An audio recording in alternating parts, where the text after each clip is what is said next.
My title is there, but I want to switch. Oh, I have to turn on. How do I do that? I want to pick up on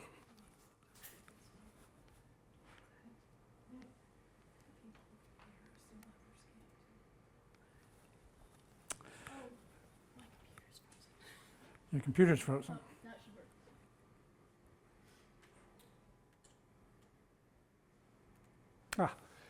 There. I want to pick up on the northward venture that I did with my wife, Alison York, beginning in 1986. I was really following the ranges of my two favorite ground squirrels, the golden mantled and the Arctic ground squirrel, moving further north.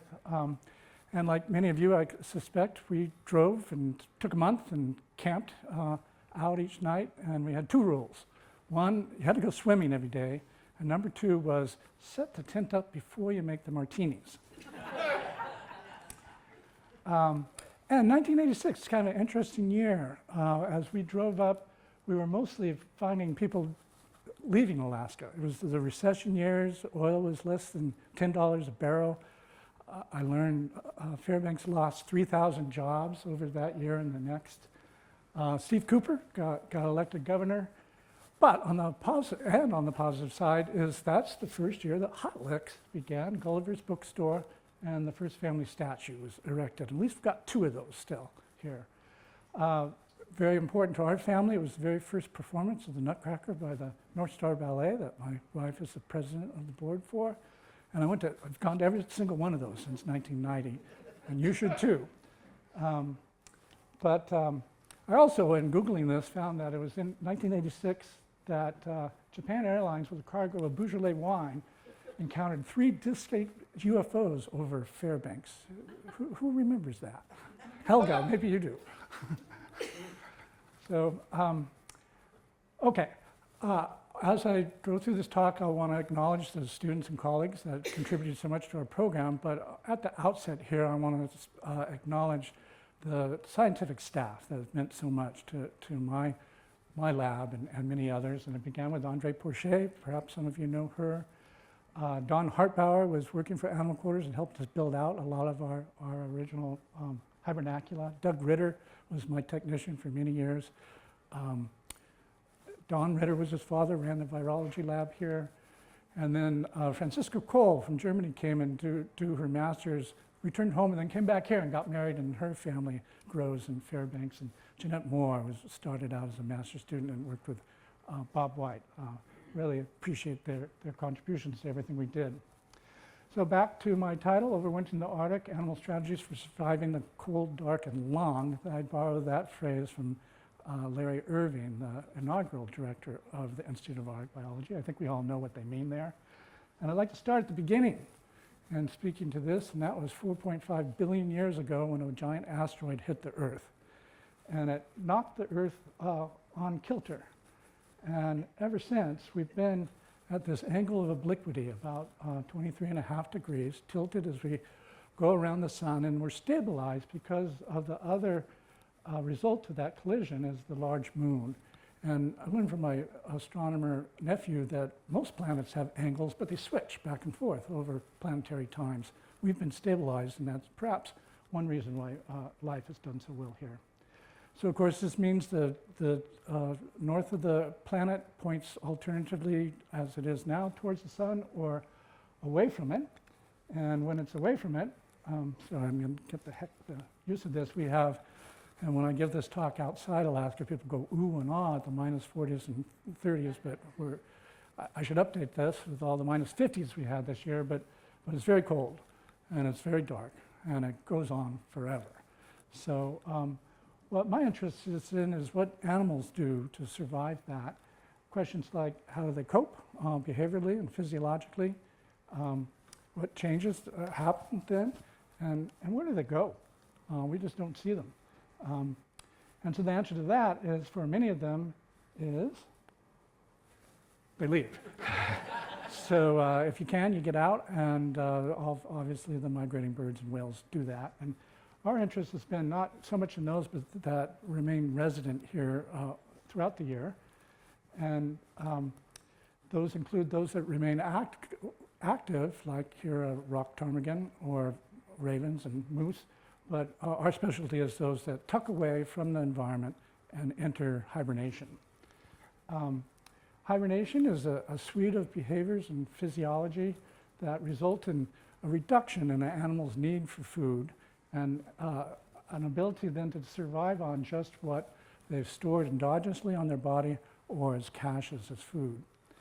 And that holds for all kinds of animals, and we'll go through examples of many. But in mammals, I want to just right away say that this is not a reaction to cold, it's not a reaction to winter, it's not a reaction to lack of food. In fact, they enter hibernation in anticipation of all those things, including in the middle of the summer, because they know what's coming. And that they're not just giving up. In fact, it's a very orchestrated reduction in their metabolic demand and thus their need for food and water that is controlled by their brains and molecules in their body. And so that's what we'll talk about. And then everyone seems to always think that hibernation requires being cold, but that's not true at all. And in fact, you can hibernate at room temperature, you can hibernate at normal body temperatures, which has a lot of implications for human health. I'll try to prove that to you. Okay, I find it useful to separate the challenges that animals have when they hibernate as to whether or not they can stay at body temperatures above the freezing point, 0 degrees Celsius, and they can do that through what's called endothermy, creating your own heat. And an example of that is the hibernating black bear that we'll talk a lot about. But also there are other ways to stay above zero, even in Fairbanks, if you can't create your own heat, and that's to find thermal refugia. And so those are deep ponds and lakes, moving water. It's 0 degrees, it's warm. So many animals seek that out, certainly fishes, but a lot of invertebrate insects as well. The other choice is to cope with body temperatures below the freezing point. And there are a couple ways to do that, it turns out. And the first one is being tolerant with having the fluids in your body freeze, turn to ice. And the example is the wood frog. Who's seen a wood frog? Who's heard of wood frog? All of you. Their habitat goes right up to the Arctic oceans in Canada. Maybe they're on the north slope of Alaska, but they originated down in southeast and north United States, but they're the only amphibian that we have up here in the north. And the reason is because of this adaptations to be freeze tolerant. So to answer these questions about where do they go, what happens to them, we took the wildlife approach, which was to wrangle frogs through a class I taught in physiological ecology of overwintering and put a radio collar on them. In this case, a very small radio transmitter that we superglued to the back of the frog and then let them go. And then look for them every evening to follow them to see where they end up. And as it turns out, they don't go to the deep ponds, but in fact, they migrate towards the shore of those ponds, but offshore in the duff, they dig a small little hole that we're going to see and overwinter there, just a few inches in the duff. It's the first time I'd ever heard the word duff is when I moved up here. And this tolerance, and there they freeze in place. And this tolerance was actually only officially described in 1980. That's soon, though you can find it in diaries of miners and explorers.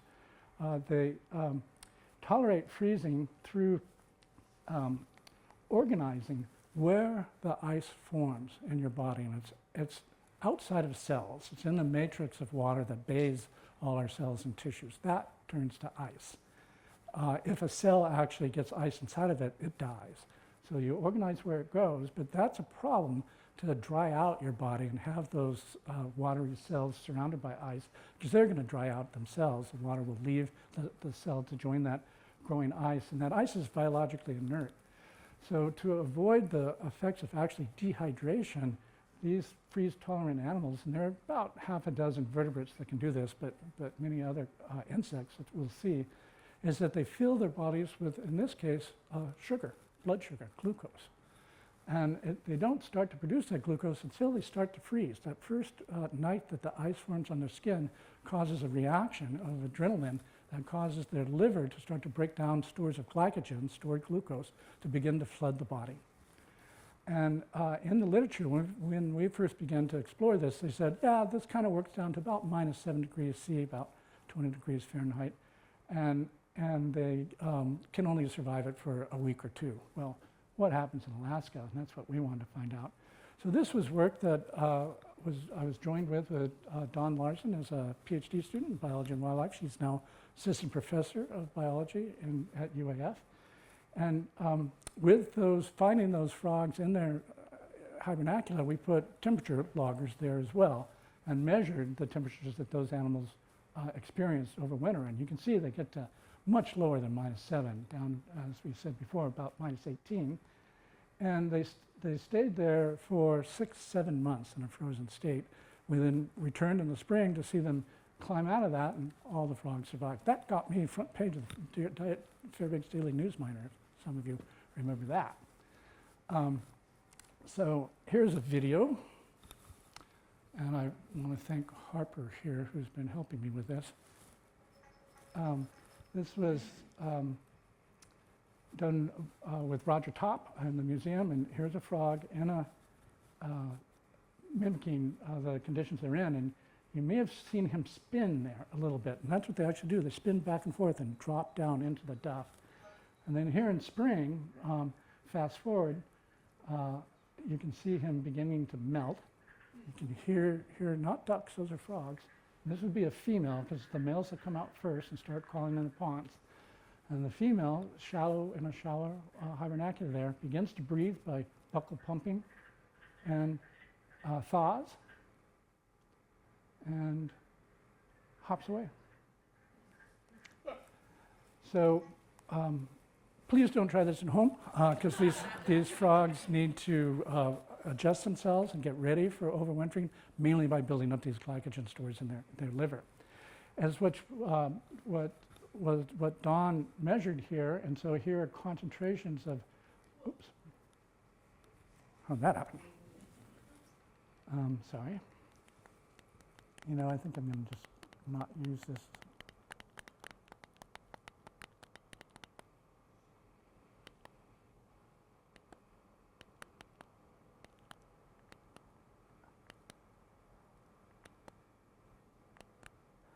Get through the video. There. Darn. What happened is, sure enough, we freeze them in the lab, and the glucose levels in their tissues, heart, muscle, and liver increase tenfold or so, and measure levels that were in the literature. But when we went out and sampled them in the field in the middle of winter and brought them back to the lab, we found glucose levels were 100-fold higher than what we could produce in the lab. We think that is related to their ability to survive these more severe conditions in Alaska. But why can't we demonstrate that in the lab? And what we realized when we really inspected the temperature profiles is that they're freezing multiple times. They freeze one evening in October, and then they thaw the next morning, and they freeze the next day, and then thaw the next morning. And so they're getting this repeated stimulus of that ice forming on their skin that causes the liver to break down even more and more glycogen into glucose, and then those levels ratchet up. So Dawn designed an experiment in the lab where we would freeze and then thaw and then freeze and then thaw animals as if they were in the field, and then measure glucose levels there. And what you can see is that, sure enough, there's a stair-step increase in the glucose levels due to that repeated stimulus. This was novel, hadn't been seen before. And those levels in the lab then approached what they experienced in the field. Okay, there's another way of surviving temperatures below the freezing point, and that's to avoid freezing. And there are two ways to do that, and one is called supercooling, and the other is to use what's called a biological antifreeze. It's not what you put in your radiator. And to investigate these different ways of coping with below freezing temperatures, insects are the way to go. We have many of them, and they're hidden away someplace and experiencing very low temperatures, some exposed and above snow. And so, for example, the Upas beetle that will be above snow underneath bark, that one on the left there, often in aggregations of 15 or 20 of these, hiding away from the woodpecker, will go to -80 in a frozen state and survive. We're going to talk more about the cucujas beetle larvae there in a second. Over here, we've got stonefly larvae that are in the streams, and they freeze in ice and survive the pressures of that ice for all winter long and melt and swim away in the spring. The third panel there is our friend the yellow jacket, and I thought this was going to be a big yellow jacket year. We'll see. And they form, of course, the hanging nest. That's the good ones. Don't get rid of those. They eat mosquitoes. It's the ground ones we don't like because they come and bother us. But don't knock those nests down. The queen lays lots of eggs, and then in August she gives eggs hatch as virgin queens and fly. Drones, males are produced. They go and mate, and then everyone dies but those inseminated queens that fly out, representing the species at that point, and find a way to overwinter. And they're in the duff. They dig a little bit, and they hang by their mandibles in the bottom of leaves, and they make a little pit that they dangle in with their wings tucked underneath their legs. And they super cool. They allow the fluids in their bodies to go down to about -20 without freezing. So the way we measure this in the lab is to bring them in and put them in a little snap file there. This is a larvae there. Cool them in a cryobath, and then measure the temperature. And there you have it, the temperature of the insects dropping below the freezing point, dropping. And then suddenly the temperature rises. And what that is called an exotherm, or the heat of fusion. They're turning to ice, and they're putting out heat. When a liquid turns into a solid, it gives up heat.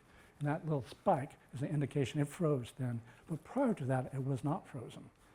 And that's because to freeze, you need what's called an ice nucleator. You need a place for ice to begin to form that hexagonal shape and grow. And in the absence of a foreign object or another piece of ice, water will actually, pure water will supercool to -40.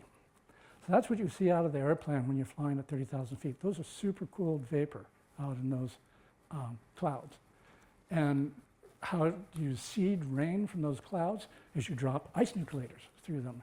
And these are anything that have a molecular mimic of the shape of ice that allow those water molecules to accumulate in what's called an ice embryo. You need about 80 of those molecules of water to allow it to grow and to become a real icicle. So I have another video here, and that shows water that's supercooled dropping down and then hitting ice, which is full of nucleators, and turning into ice. So you can do this at home. Next winter, take a shot glass, put tap water in there, set it out on your porch, put a thermocouple in there or a thermometer, and you'll see the temperature drop below 32 to 26, 25, and depending on how pure the water is, it'll stay liquid, but then take a piece of snow and drop it in there, boom, it'll turn into ice. Okay, and that's what a lot of insects do, and this is work that was done with Todd Sformo, who's now a wildlife biologist in North Slope, and others. And what he found is that these cucujas beetle larvae actually supercool to -100, which was another record. But they do so while covered with ice frost here, if you pull back the bark. So why isn't that nucleating ice, supercooled blood inside or hemolymph within the insect? And that's because these insects and many others produce what's called an antifreeze. And what that does is it is like an antibody to that ice embryo and covers it and prevents other water molecules from adding on and stabilizes that tiny little ice embryo so it won't grow. And that was first discovered in Antarctic fishes by Art de Vries in the 70s, and is true in Arctic fishes as well. But insects do it again. And here is the deep supercooling down to -100. And they actually turn to glass. They become vitrified at those temperatures because glass is a fluid that is slowly flowing, but not a crystal. We also found that these insects and frogs too have a novel kind of antifreeze that it gets embedded in the membranes of cells within the animal's tissues, even in freeze-tolerant animals, to keep that ice from being able to nucleate through the cell membrane. Okay, I'm going to turn to my other model species here, and that's the American black bear in Alaska and the Arctic ground squirrel. Who's seen an Arctic ground squirrel? Hope all. And truth in advertising, the ground squirrel is smaller than the bear. About a kilogram, 2 pounds or so, and a bear, of course, can be huge. These guys, the Arctic ground squirrel, are distributed through northern Alaska, northern Canada, and Siberia. They're circum-Arctic. The species is at least 1 million years old as a species. They can live to 12 years, which is a long time for a small rodent. They're specialists for the tundra treeless areas. None around here in Fairbanks these days. The closest is Donnelly Dome. Or if you head south into the Alaska range, they're above tree line again. If you go north, they actually have been seen around the Yukon River. I haven't seen one there. Where they're melanistic, they're black there. Anybody seen one of those? But we encountered them around Coldfoot, Wiseman, and then as you get into the Brooks Range, they're everywhere, and they're all through the North Slope where I work on them. At the Toolik Field Station, which is run by the Institute of Arctic Biology, part of UAF. It's the largest of the U.S. Arctic field stations. It's a flagship station. Began in 1975. We have our 50th anniversary next year. It's part of a network of about 100 now Arctic field stations and alpine stations, but one of the first members of that. There it is, looking south to the Brooks Range in spring when Tula snow covered. We're way far north of the latitudinal tree line there. And Toolik Lake is located in a chain of lakes and rivers. There's the Dalton Highway, the Hall Road off to the left, so you can drive to Toolik, which is important. And Karen and CB and I are going on Monday. If we zoom around on the peninsula there, it used to be the Alyeska dump for the construction company. The actual camp was on the other side of the lake, so we still find some interesting things buried there. But it's quite the enterprise. It draws thousands of students and researchers each year. We have a capacity of 150 on a daily basis, open year-round. Had 11 inches of snow last Saturday, but with modern facilities for doing science, sleeping and eating. Sponsored by the National Science Foundation.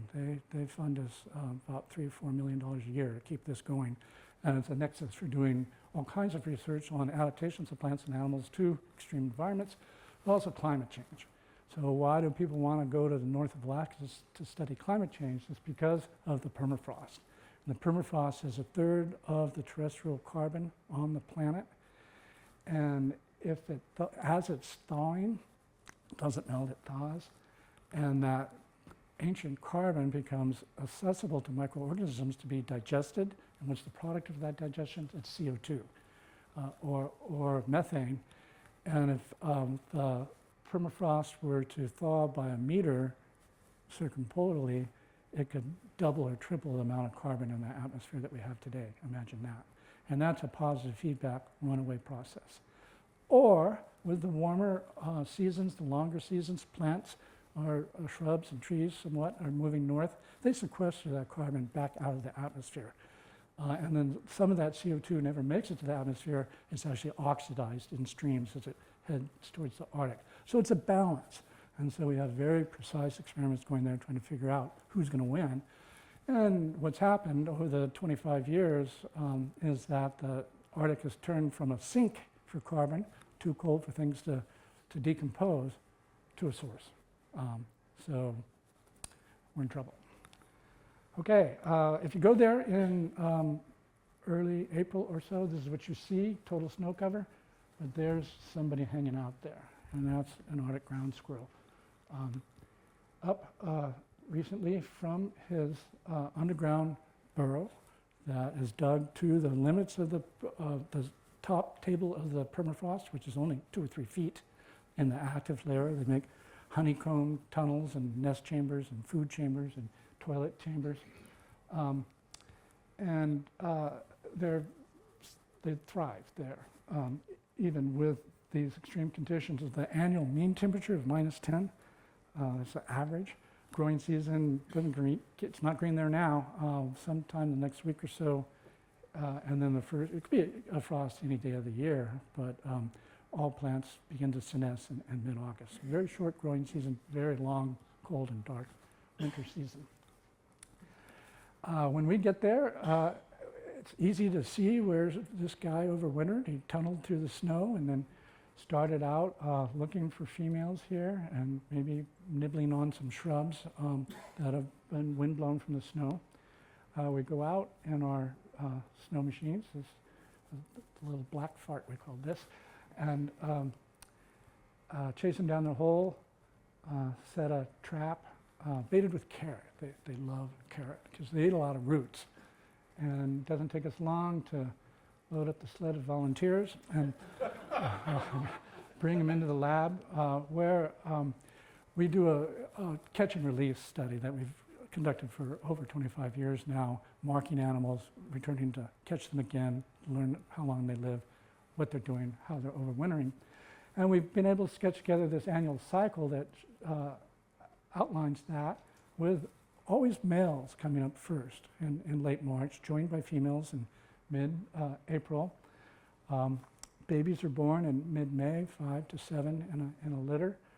Those young come above ground usually around 4th of July, and then it's everybody's job to get fat and prepare for winter that's going to come soon, just in August and September. Females that have lost their litters will actually begin to hibernate in late July because they're done. They got fat again. What's going to happen if they stay above ground? They're going to get eaten by something.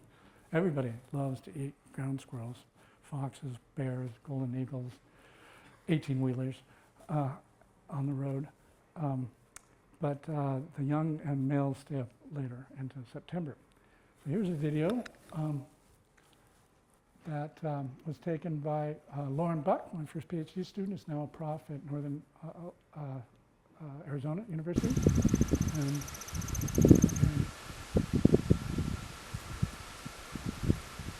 so this is the male. I can tell because he has a pigmented scrotum there, but also we put the ear tag on the left ear. And he's doing what's called looping up. It's like a pheromone that's produced by glands. And he's spreading that pheromone over his body. This is taken just from a few feet away. He's not putting it, but he's rubbing his teeth together. And Helga and I were talking about that morning call and rubbing his teeth together, sharpening the teeth. Now he's scenting. He's taking that a little stretch there, but he's marking his territory, not so much for other males, but for females as well, to know that him, here's where I am right now. But very beautiful, I think, for charismatic animals. Golden fleck, yellow, nice tail. We call them six-six, which is close to the six-rick, which is the Inupiaq onopoetic name for them because their warning call is chick-chick of a ground predator, and then they will whistle when a golden eagle comes over the ridge. And Herb Milk here first described all of that. So we bring them in, we'll put radio collars on their necks so we can tell where they are, but we developed a technique of using small little temperature-sensitive loggers that have a little computer chip and clock in them, and we insert them surgically into the abdominal cavity where they float freely, and they record the temperature then of that ground squirrel every 10 minutes for years. And then we only need to retrieve that then to let them go and catch them again the next year, and we get figures like this, which shows the top graph there, the body temperature of the animal, about 37, 38 degrees, same as us. And the temperature of her burrow there at the bottom, heading towards freezing. And you can see the bottom drops out in the body temperature of that squirrel. And it begins to approximate that of the soil as the soil cools. But these spikes are occurring on a regular basis. This is true for all small hibernators. They don't stay in what we call torpor at these low temperatures for more than about 3 weeks, and we'll come back to that. But instead, they have to rewarm all the way to high body temperatures just for a few hours before recooling into torpor. But then the ground freezes, it gets to very low temperatures, minus 10, minus 15 there, and you can see that the lower core temperature of the animal is dropping below freezing. Until in spring, the torpor bouts shorten, they're arousing more, we call those arousals when they return to high body temperature, become more frequent until they resume high body temperatures for the rest of the summer and come out in their burrow. We can do that multiple years and even to the lifespan of these animals.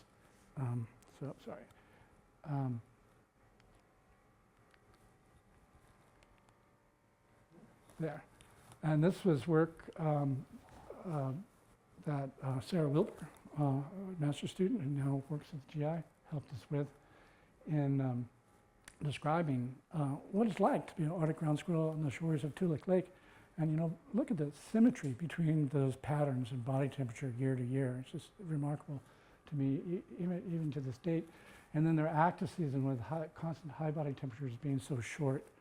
So principally, they are in constantly dark and plugged burrows at the temperature of an ice cube for half their lives. That's how they survive. The questions we faced at the very beginning is, how do they get so cold, and why do they warm up so often? And that warming is true for all small hibernators like bats, hamsters, echidnas. They have to return to high body temperature on a regular basis. So first we look at some of their vital signs. Their hearts are beating over 300 times a minute in the summer, drops to 3 beats a minute whilst in torpor. Breathing very rapidly. They often don't breathe at all for several minutes and then take one breath. Again, body temperatures down to as low as 3 degrees C below freezing. Gene expression is halted during hibernation, at least when they're cold. And the payoff is that their metabolism, the rate at which they're expending energy, and we measure that by how much oxygen they're consuming, is down to 1 to 2% normal. So that's why they can get through the whole winter just subsisting on the fat and protein that they accumulated the previous summer. That got us the cover of Science magazine, the first demonstration of supercooling in a mammal. Robert came down and interviewed me, and we were on Scientific American Frontiers. It was a big splash and great fun to be an assistant professor to have that occur.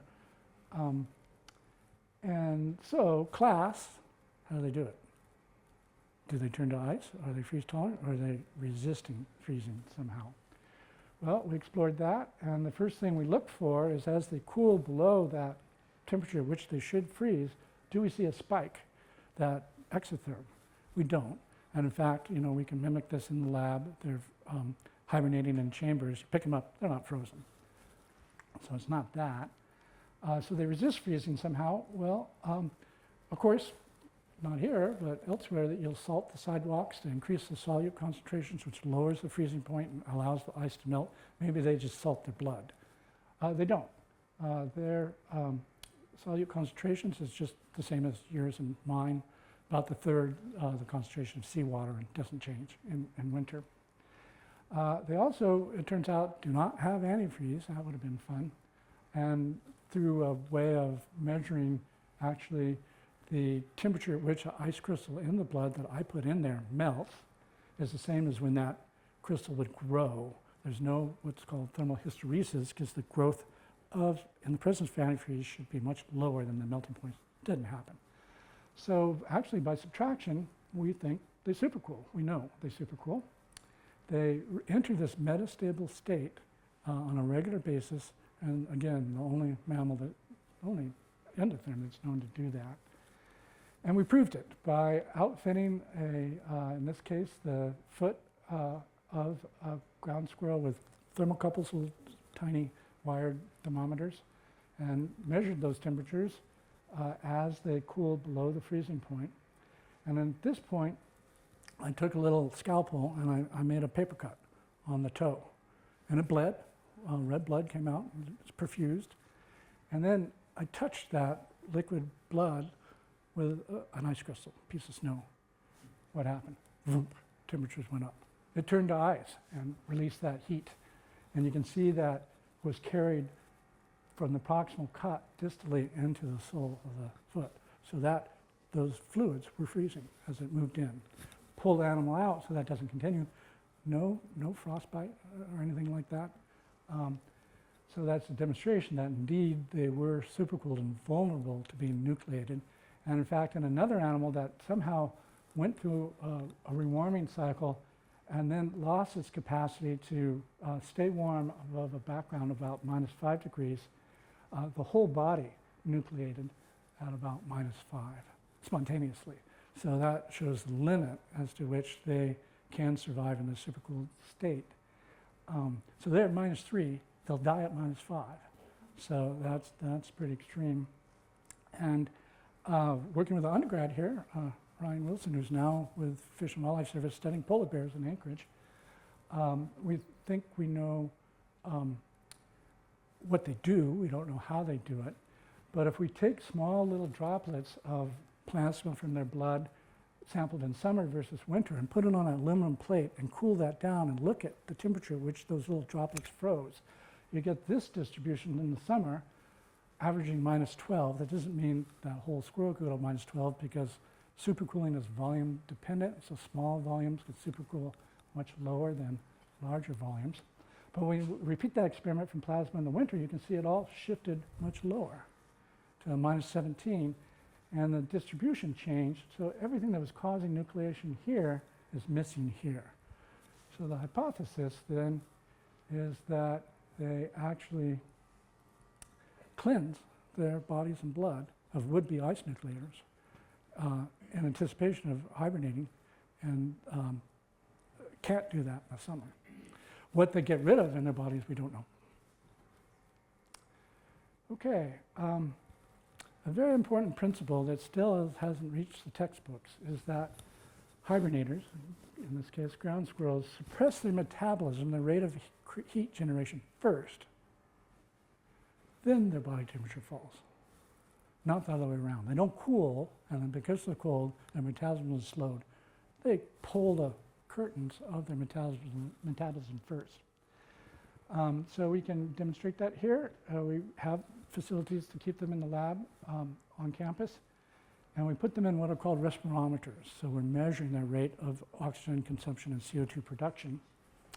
And this is work done by Shauna Karpovich, who's a wildlife biologist with ADF&G in town. And here's one of those arousals where they're warming way up, staying warm for about 12 hours and then recooling. Here's their metabolic rate measured by oxygen sensors and flow meters. It's barely detectable when they're in torpor, and then it goes way up as they're producing the heat to raise that body temperature all the way up. Bounces around a little, but the important part here is how it drops. Here, I'm going to blow that up.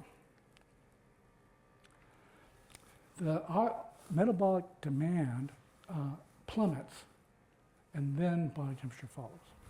So they're turning off their need for oxygen and energy systemically through their bodies, and then because they're not producing heat, they cool. And that will become very important later. Okay, you'll remember that the soil temperatures in their burrows gets much lower, so they're actually having to produce heat to maintain this gradient between their body and the surrounding soil. And this work done by Lauren Buck, been cited 500 times, shows the relationships between the different body temperatures now in a chamber steady state as we dial the temperature down to -16 from room temperature. You can see they can hibernate at room temperature, which is around 18 degrees. And then as we cool them off, metabolism stays low because they've already cranked that down.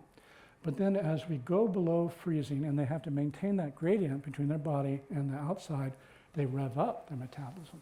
And they're creating heat largely through what's called brown fat thermogenesis. And it's non-shivering. Brown fat is kind of a protein in fat.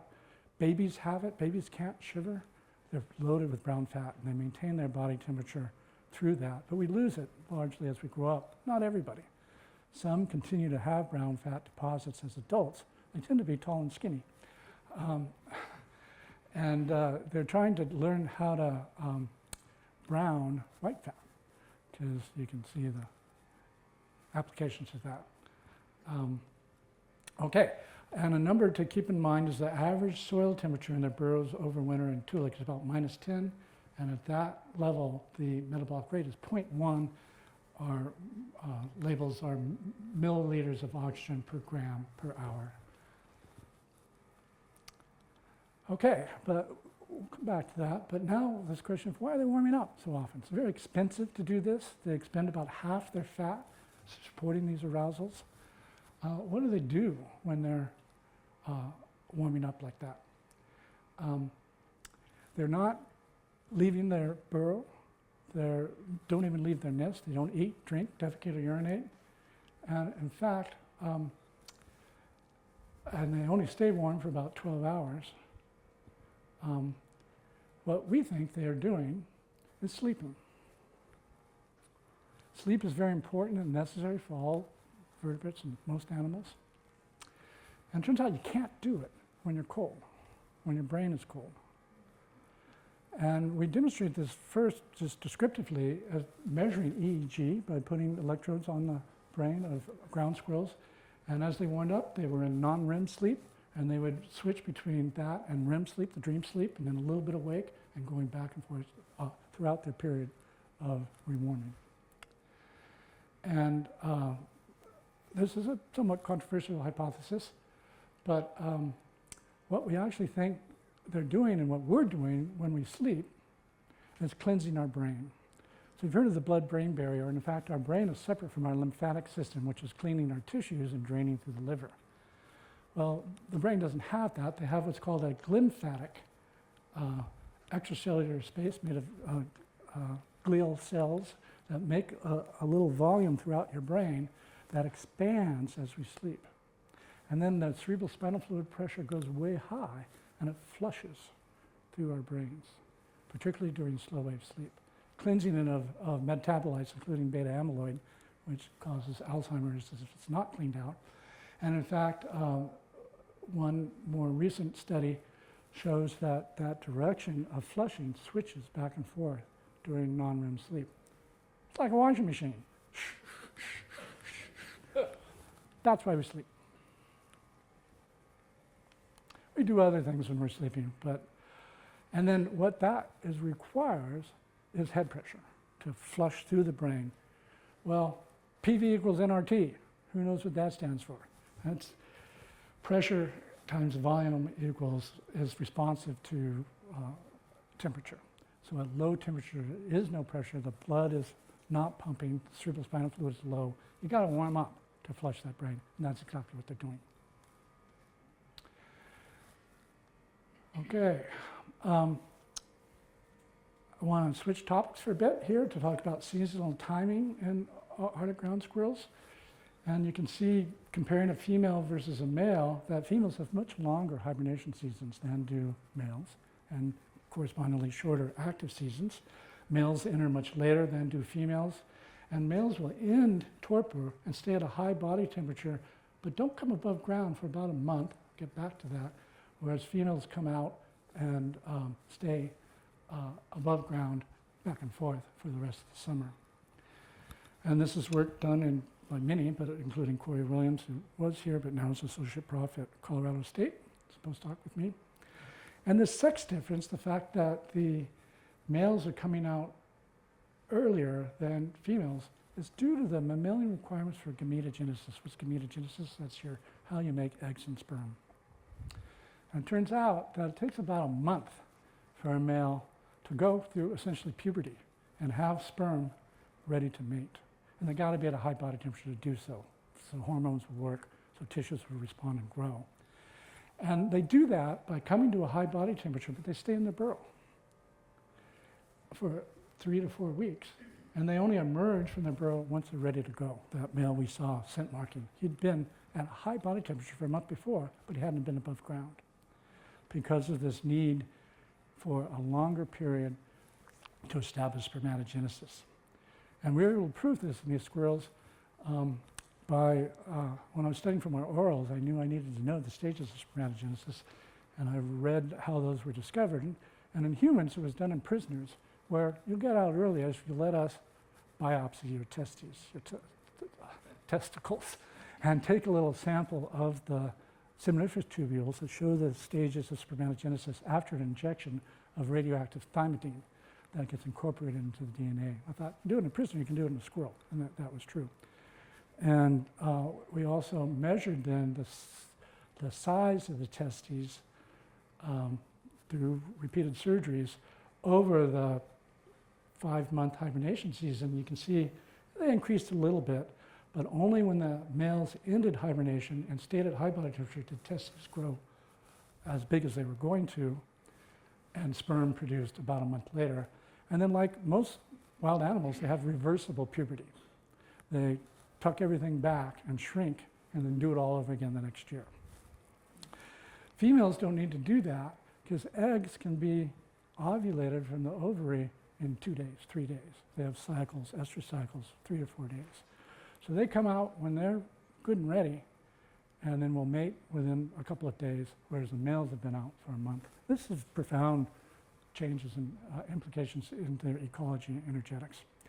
And just in a study head by postdoc Helen Chimera, who's in Montana now at the Forest Service, as we found that over 25 years, while it's warmed in the Arctic, of course, and at Toolik it's mostly in the winter, almost only in the winter, they've been responding. Females have been advancing their timing of emergence. And I'm ready to mate now, ready to mate.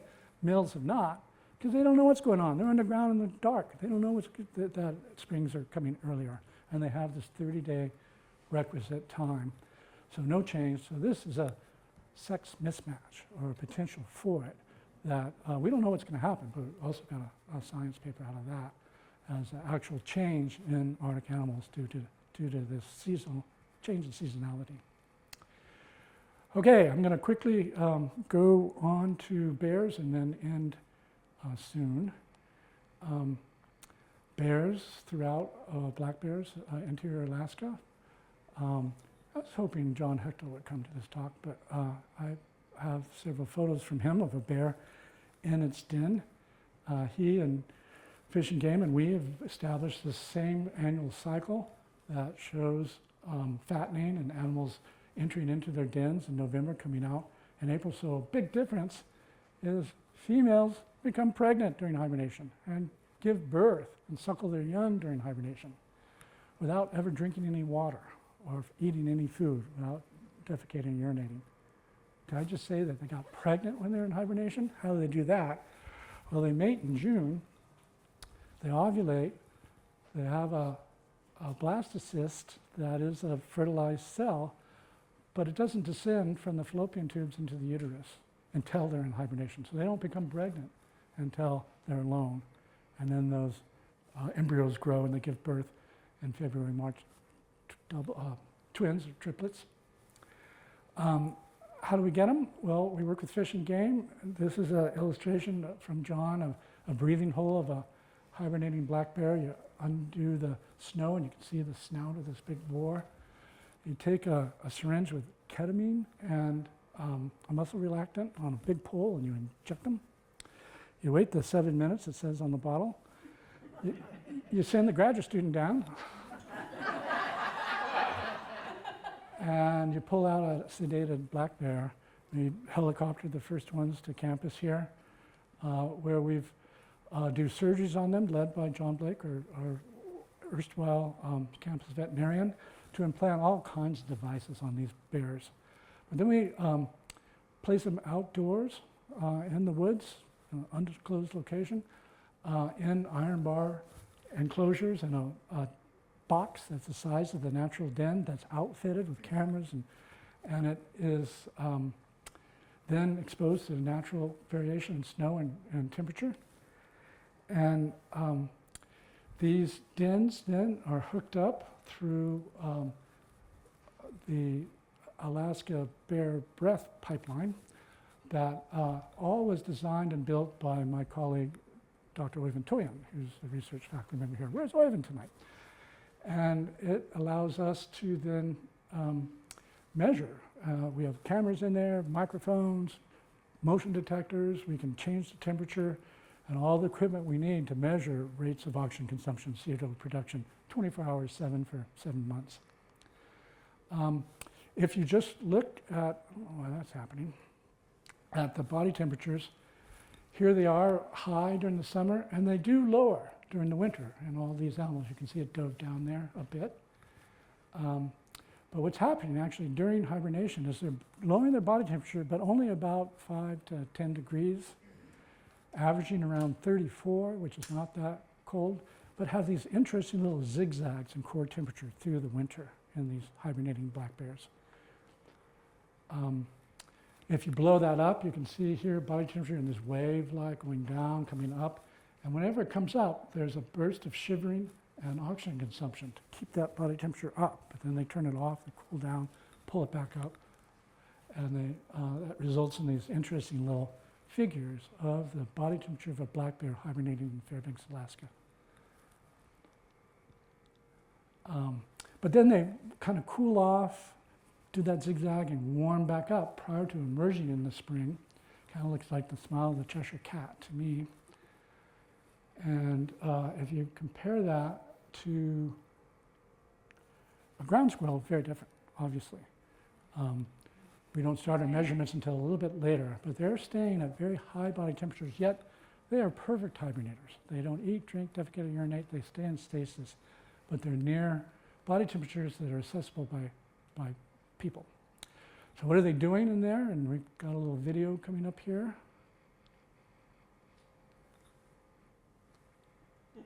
There. Turn it way up.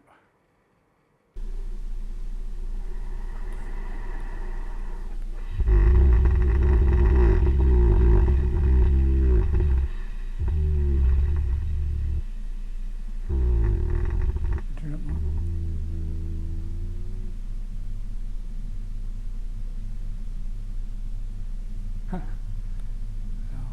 Apologize, the sound isn't coming through as it should. They're snoring, they're asleep. But if you could hear it, you would learn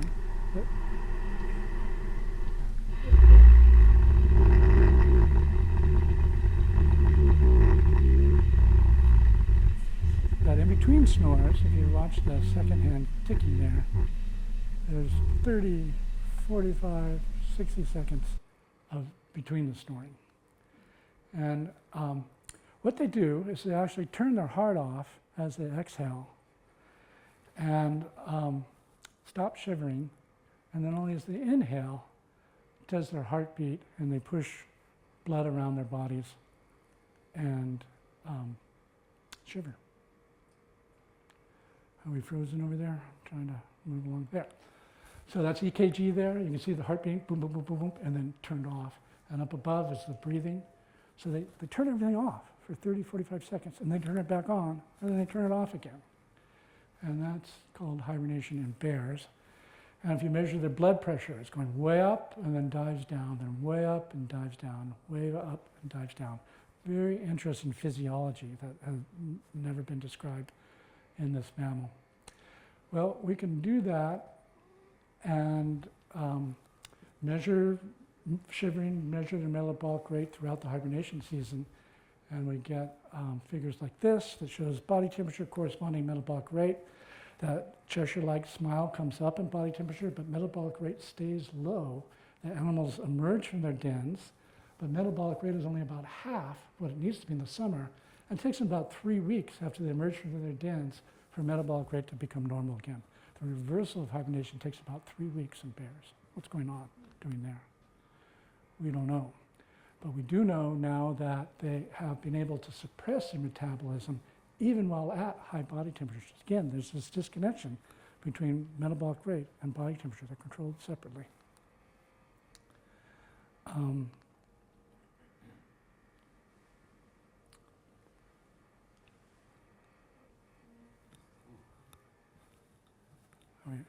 we okay?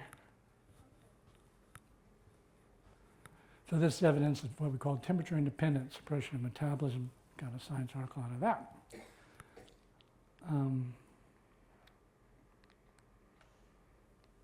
And there I was going to show you that the metabolic rate of this bear is the same number as we got from the squirrel.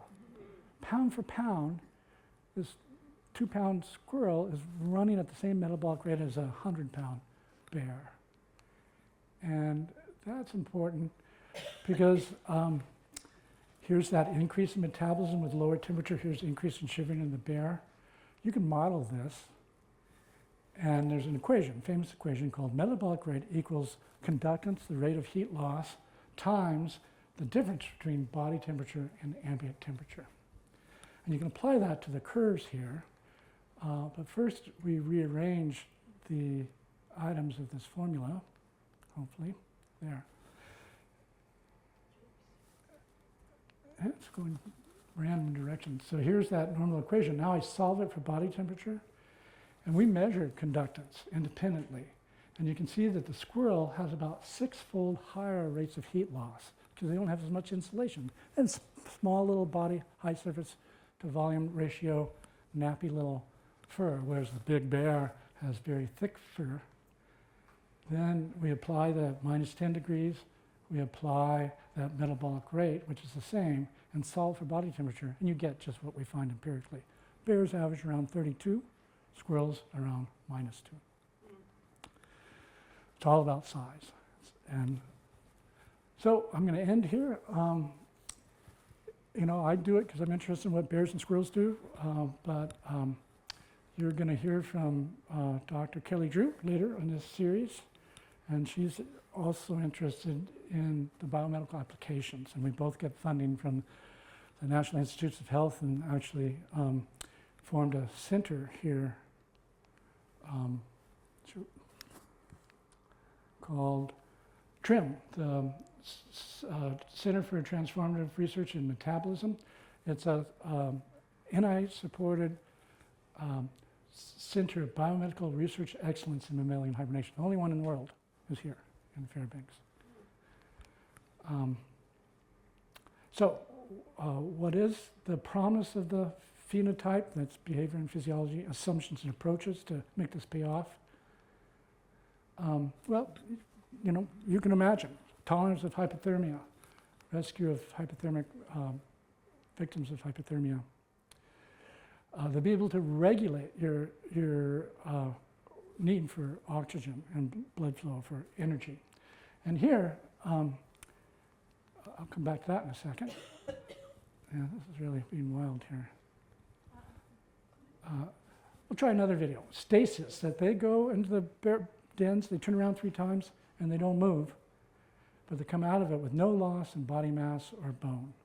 So we can go to the next one and play that video.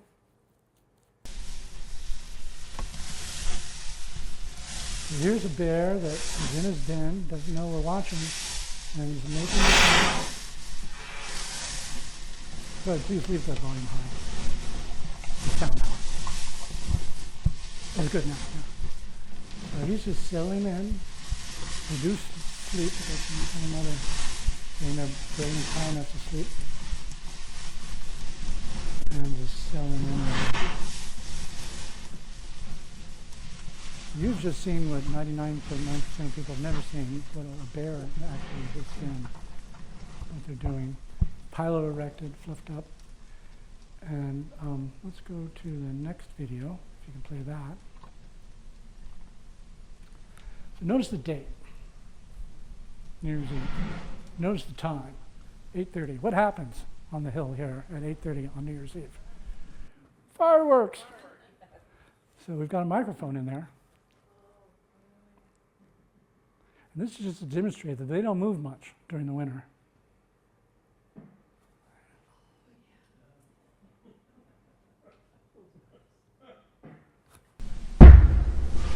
simple as that. And then you might be able to see her face here. There she is. Yeah. Yeah, let's go back. But then they do another big volume of fireworks.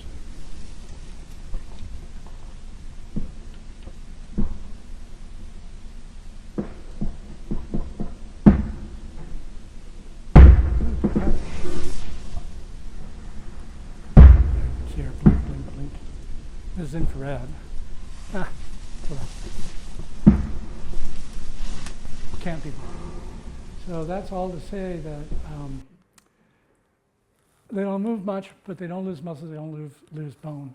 How do they do that? They've tricked their bodies to think they're loaded to keep that muscle high and their bone full. They don't eat, and then they do eat. You offer a ground squirrel food in the middle of winter, they won't take it. They turn appetite off. While fat, so it's not that they have that new drug. Differential regulation of genes, and then this novel action in the brain. And not to end here, but causes of death are heart attacks and stroke, trauma. And this is a matter of, right now our blood supply is meeting our blood demand. We're in equilibrium. If you have a heart attack or a stroke, your blood supply drops, but your demand is still high. You're in trouble. You're going to die. And all modern medical is to try to get that supply back up to match that high demand. Well, what if you could lower demand to reestablish that equilibrium, and now you've produced stasis. You've got time to get somebody to the hospital from the rural, from the bush, and you've actually increased the golden hour. You've heard about that, that if you respond to a golden day, a golden week, that's what they do. And what I'm talking about is the ability, the ground squirrel showing, just within 30 minutes or so, to drop that metabolic demand down through some signaling in the brain that goes throughout the body and turns every cell, every mitochondria off, puts it in stasis. How they do that? We don't know, but we want to find out. And we're looking to do it through genomics. We know that lots of mammals hibernate, including primates. We think everybody's got the genetic information on board. It's just whether you turn it on or turn it off. And we think there's no unique genes thereby. And we want to be able to split this phenotype into what we really want to do. You don't have to get fat first before you're rescued. And we're not modifying genes. We got a lot of funding through Ted Stevens from the Department of Defense. I had to go back every year, talk to these generals and say, we're trying to figure out how you could have field forward ways of rescuing people. And we're not trying to